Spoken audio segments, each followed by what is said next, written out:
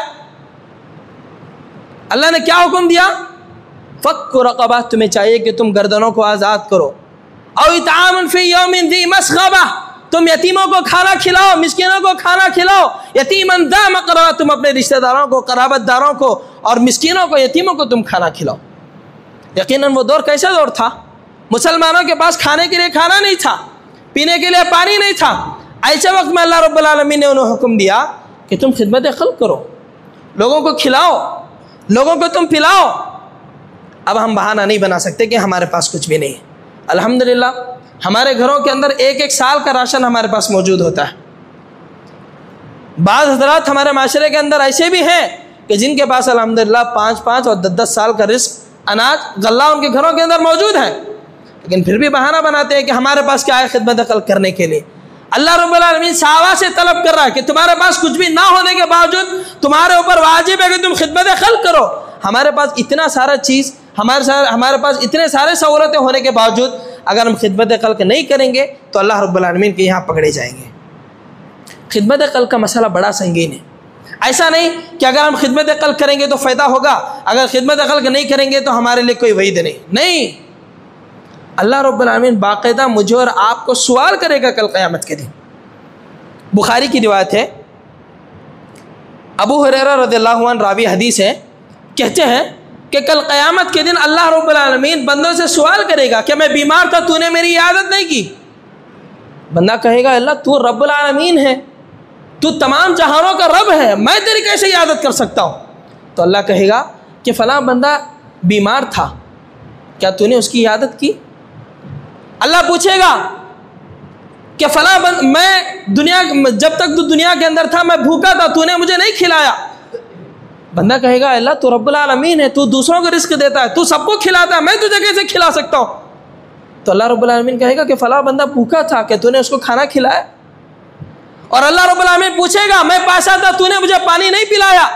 وہ کہے گا اللہ تو رب ہے، پوری دنیا کو پانی تو عطا کرنے والا ہے، میں تجھے کیا پانی پلا سکتا ہوں؟ تو اللہ رب العالمین کہے گا کہ فلاں بندہ پیاسا تھا، کہ تو نے اس کو پانی پلایا؟ اگر اس کو پانی پلاتا تو وہاں پر تو اجر مجھ سے مانگ لیتا۔ اللہ رب العالمین باقاعدہ ہم سے سوال کرے گا۔ یقیناً آج امت مسلمہ یہ خدمت خلق کو چھوڑ دی ہے کہ جس کی وجہ سے امت مسلمہ آج معاشرے کے اندر ذلیل و خوار ہے۔ آپ دیکھو خدمت خلق کے اندر سب سے بیسک اور بنیادی چیز آتی ہے کہ دعوت و تبلیغ اور امر بالمعروف و نہی عن المنکر کا کام کرنا۔ معاشرے کے اندر ضروری نہیں کہ صرف مسلمان ہی ہمارے محلے کے اندر موجود ہوں، ہمارے دوستوں میں، ہمارے محلے میں غیر مسلمین ہمارے ساتھ زندگی گزر بسر کرتے ہیں، تو وہاں پر ہمارے خدمت خلق کا پہلو یہ ہونا چاہیے کہ ہمارے غیر مسلم بھائیوں کو ہم دین اسلام کے بارے میں سمجھائیں، یہ بھی خدمت خلق کے اندر شامل ہے۔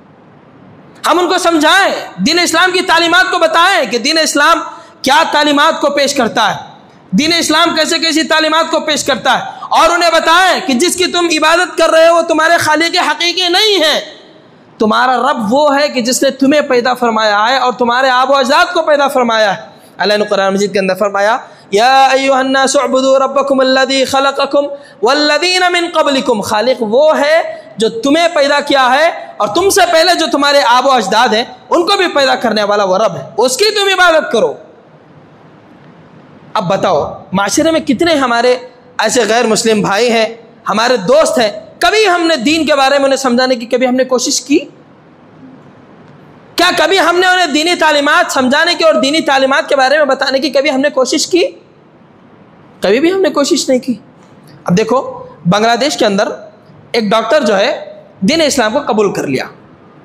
جب اسے پوچھا گیا کہ دین اسلام قبول کرنے کی کیا وجہ ہے تو ڈاکٹر صاحب کہنے لگے کہ میرے ساتھ ایک مسلمان بھائی تھا، میرا دوست تھا، ہم دو لوگ مل کر کے ایک راستے میں جا رہے تھے، گاڑی پر سوار تھے۔ ٹریولنگ کے دوران کیا ہوا، اچانک میرا مسلم بھائی میرے کو کہنے لگا، میرے دوست مجھے کہنے لگا، اچانک سے گاڑی روکنے کے لیے وہ مجھے کہا۔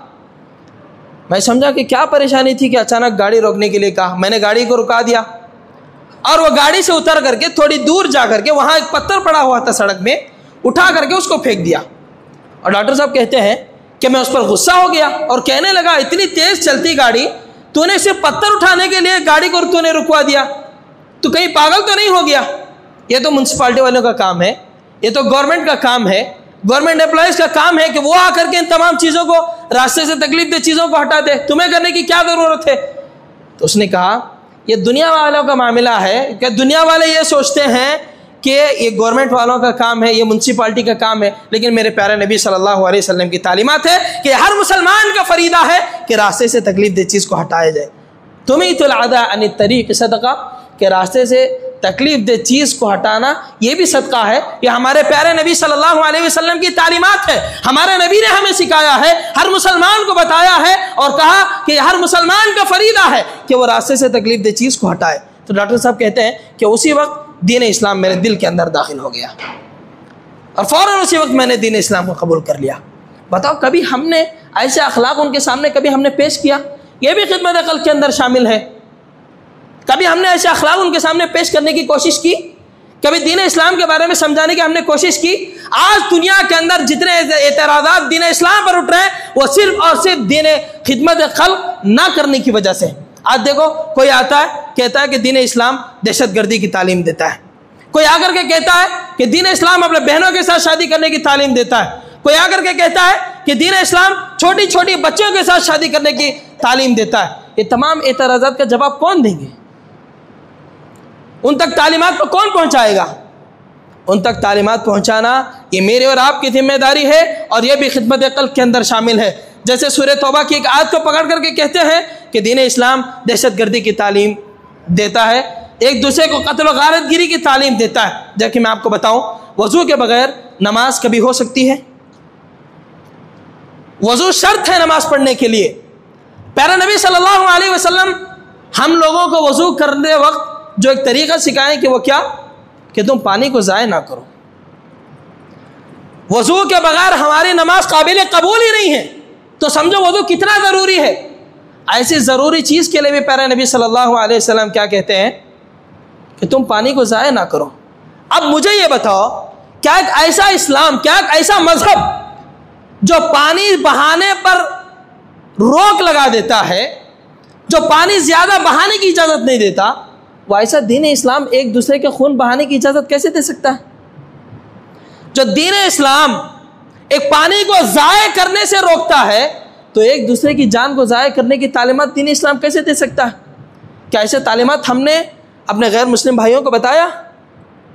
کیا یہ تعلیمات ہم نے اپنے بھائیوں کو سمجھایا؟ کبھی بھی نہیں کیا.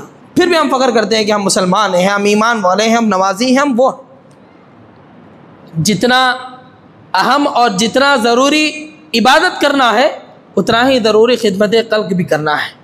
یہ میری اور آپ کی ذمہ داری ہے. ہم یہ سمجھتے ہیں کہ صرف علماء اکرام کا کام ہے دعوت و تبلیغ کا کام کرنا. نہیں, اللہ نے مجھے اور آپ کو خیر امت کے لقب سے نوازا ہے. اللہ نے کیا فرمایا؟ کنتم خیر امت اخرجت للناس. تم خیر امت ہو بھائی, نبی صلی اللہ علیہ وسلم کی تم امت ہو, خیر امت ہو. کس وجہ سے؟ اللہ رب العالمین نے آگے فرمایا کنتم خیر امت اخرجت للناس تأمرون بالمعروف وتنہون عن المنکر. تمہیں خیر امت کا لقب اس لیے دیا گیا ہے کہ تم امر بالمعروف و نہی عن المنکر کے تم کام کرتے ہو, نیکی کا حکم دیتے ہو اور دوسروں کو برائیوں سے روکتے ہو. اب بتاؤ, ہمارے فرینڈ سرکل کے اندر اٹھنا بیٹھنا ہوتا ہے, کیا کبھی ایسا نہیں ہوا کہ ہمارا دوست ہمارے سامنے غلطی کرتا ہوا نظر آیا ہو؟ کیا کبھی ایسا نہیں ہوا کہ دوست و احباب کے سامنے ہم خود غلطی کرتے ہوئے انہیں پکڑے گئے ہوں؟ ہو سکتا ہے. ایسے وقت میں نیکی کا حکم دینا اور برائیوں سے روکنا یہ ہر مسلمان کا فریضہ ہے. تبھی تو مجھے اور آپ کو خیر امت کا لقب دیا گیا ہے. اگر ہم یہ کام نہیں کریں گے تو ہم خیر امت میں سے شامل ہوں گے؟ ایک کام کو ہم نے چھوڑ دیا, ہم کہاں کے خیر امت ہیں؟ خدمت قلب کو ہم نے چھوڑ دیا, ہم نے امر بالمعروف و نہی عن المنکر کے کام کو چھوڑ دیا. یہ بات یاد رکھیں, یہ صرف علماء کا کام نہیں ہے. اچھائی کے راستے بتانا, برائیوں سے روکنا, یہ صرف علماء کا کام نہیں ہے, یہ ہر مسلمان کی ذمہ داری ہے. یہ ہر مسلمان کو فرض ہے کہ وہ جہاں تک ہو سکے اپنی طاقت کے مطابق, اپنی استطاعت کے مطابق امر بالمعروف و نہی عن المنکر کا کام کرے.